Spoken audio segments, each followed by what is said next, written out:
यानी अब आप जितनी भी भर्तियों में आप एग्ज़ाम देंगे यूपी ट्रिपल एससी का, यूपी पुलिस का नहीं, रोज़ाना कमेंट आ रहे हैं सर यूपी पुलिस में भी क्या पैट मांगा जाएगा? नहीं, बिल्कुल नहीं मांगा जाएगा। यूपी ट्रिपल एससी जो ये आयोग है, कमीशन है, वही सबऑर्डिनेट्स जो सर्विसेज होती है उनके लिए बच्चों का फॉर्म जो है वो भरवाते हैं। यूपी पुलिस में एक अलग वो भर्ती बोर्ड है, वो अपना एग्ज़ाम खुद करवाता है कंपनी को टेंडर देने के बाद में, उसका इस पैट से कोई संबंध नहीं है। One thing I want to clear, UP police का, यूपी एसआई हो, कांस्टेबल हो, पुलिस विभाग का इस पैट से कोई संबंध नहीं है। आगे आने वाली यूपी पुलिस की भर्ती में पैट का कोई भी जो है वो ग्रेड वगैरह नहीं मांगा जाएगा। तो ये चीज़ आप याद रखिएगा। रोज़ाना कमेंट आ रही है, मैंने सोचा आपको बता देता हूँ। जय हिंद साथियों, इस वीडियो के अंदर आज आपको बहुत इंपॉर्टेंट इन्फॉर्मेशन देने वाला हूँ यूपी पैट के रिगार्डिंग। आपने देखा होगा एग्ज़ाम जो है वो कल ख़त्म हो चुके हैं, यानी 15 और 16 को 2 दिन में 4 शिफ्ट के अंदर ये एग्ज़ाम हुआ था। और इस एग्ज़ाम में क्या खास बातें रही हैं और ऑन एन एवरेज विद्यार्थियों का स्कोर कितना बन रहा है, और आप मुझे अपना स्कोर कमेंट करके बताइएगा। आपने जब पेपर को मिलाया होगा है ना, यूट्यूब पर टीचरों सर ने जो है अपने अपने यूट्यूब चैनलों पर वीडियो के माध्यम से आपने मैच कर लिया होगा कि इसका आंसर क्या है, इसका आंसर क्या है। तो अपना आप स्कोर जो है वो कमेंट बॉक्स के अंदर ज़रूर शेयर करिएगा। अब मैं आपको बताता हूँ थोड़ी सी इसकी बारे में जानकारी। देखो, यूपी पैट का जो एग्ज़ाम दिया है, आपको सबको पता होगा कि 37 लाख विद्यार्थियों ने आवेदन किया था, जिसमें कि मेरे हिसाब से, क्योंकि वो एग्ज़ाम मैंने भी दिया है, तो लगभग 65 से 70% यानी 65 to 70% विद्यार्थी ही प्रेजेंट रहे हैं। बाकी और विद्यार्थियों ने ऑन एन एवरेज 30 यानी 30% विद्यार्थियों ने इसका एग्ज़ाम नहीं दिया है। इसका जो रिज़ल्ट है, इन माय ओपिनियन, आपने देखा होगा 2021 का थोड़ा लेट तो हुआ था, लगभग 4-5 महीने लेट हो गया था, लेकिन इस भर्ती का जो रिज़ल्ट है, अगर मान लीजिए 2 से 3 महीने भी आ जाता है, तो इसके बाद में आपको पता होगा triple SC, UP triple SC की भी भर्तियां बड़ी शानदार होती हैं, तो उनके लिए आपको तैयार कर अपने आप को रखना होगा, और ये अच्छा मौका भी है। तो जैसे ही इसका रिज़ल्ट आ जाएगा, वैसे ही आप आने वाली अगली भर्तियों में आप इसका आवेदन कर पाएंगे। और इससे देखो, इससे आपको समझ में ये समझना है कि सर इससे हुआ क्या। आपको पता है इस भर्ती से नौकरी तो नहीं लगती, लेकिन इनडायरेक्ट मतलब बहुत होता है। यानी अब आप जितनी भी भर्तियों में आप एग्ज़ाम देंगे यूपी ट्रिपल एससी का, यूपी पुलिस का नहीं, रोज़ाना कमेंट आ रहे हैं सर यूपी पुलिस में भी क्या पैट मांगा जाएगा? नहीं, बिल्कुल नहीं मांगा जाएगा। यूपी ट्रिपल एससी जो ये आयोग है, कमीशन है, वही सबऑर्डिनेट्स जो सर्विसेज होती है उनके लिए बच्चों का फॉर्म जो है वो भरवाते हैं।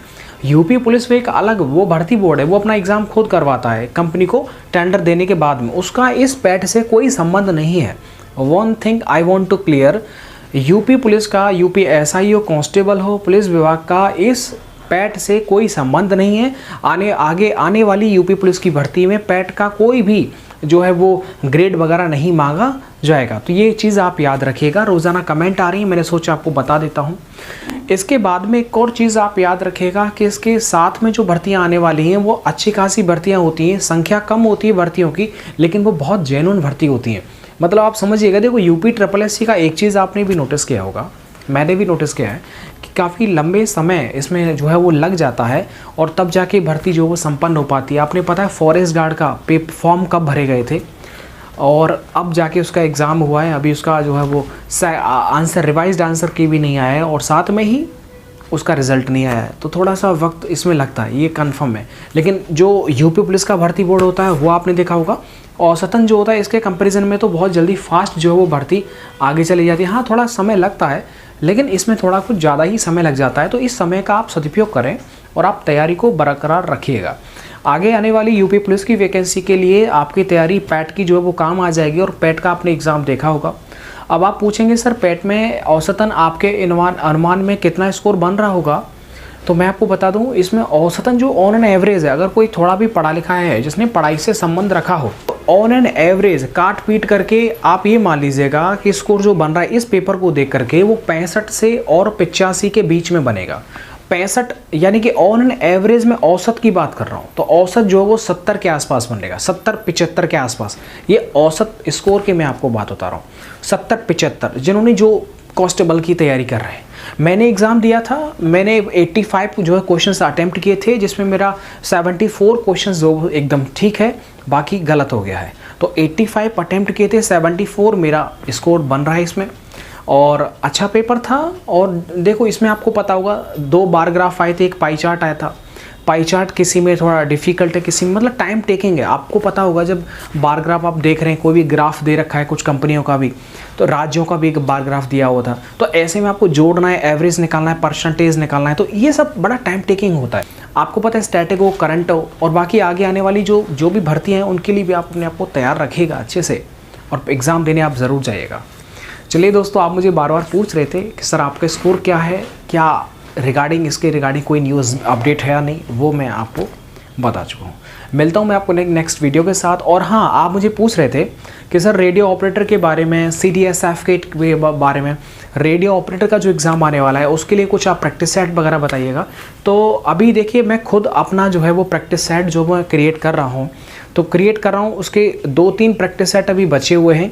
तो जैसे ही वो क्लियर हो जाएगा, मैं ज़रूर अच्छे से एप्लीकेशन पर उसे मैं लॉन्च करूँगा, वो मैं आपको बता दूंगा। उस पूरा जो पेपर रहेगा, पूरा कॉन्सेप्चुअल रहेगा, पेपर में कैसे प्रश्न आए हैं और कैसे बन सकते हैं, उन सबको देख करके वो मैं प्रैक्टिस सेट जो है बहुत जल्दी लॉन्च करने वाला हूँ।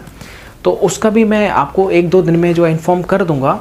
अभी मैं ड्यूटी से तुरंत आने के बाद में उस प्रैक्टिस सेट में जो क्वेश्चंस कौन कौन से रखने हैं, मैथ हो, रीजनिंग हो, हिंदी हो, जीके हो, वो सारे प्रश्न जो उधर आपको देखने को मिलेंगे।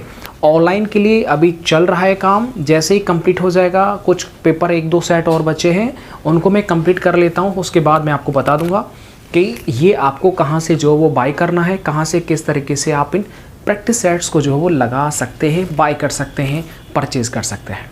चलिएगा, मिलता हूँ मैं आपको नेक्स्ट वीडियो के साथ। वीडियो को देखने के लिए और अगली वीडियो आने के लिए वेट करिएगा। Thank you.